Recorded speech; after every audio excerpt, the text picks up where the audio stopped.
Welcome to the Startup Funding Espresso. I'm Hall T. Martin, where we talk about how to raise funding and invest in startups and the time it takes to drink an espresso. If you have a question about startup funding or investing, please go to the website, startupfundingespresso.com, and type in your question into the chat bot in the lower right corner to receive an answer. I hope you enjoy this episode.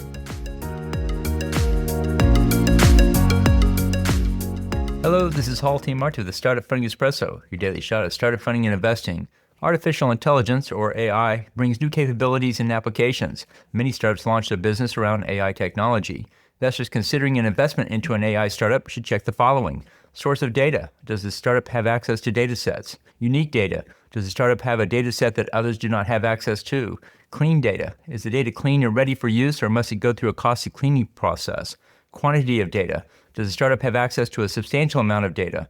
Cost of processing. How much does it cost to process the data itself? Machine learning, also called ML. Do they have their own ML model, or are they using an open source one? Core competency. What is their core competency? Is it core data, machine learning, user interface, or other? ML skills. Does the team have a core skill around developing ML? Data collection regulatory. Does the team gather and use the data sets within compliance? Consider these factors in your diligence of an AI startup. Thank you for joining us for the Startup Funding Espresso, where we help startups and investors connect for funding. Let's go start us into today.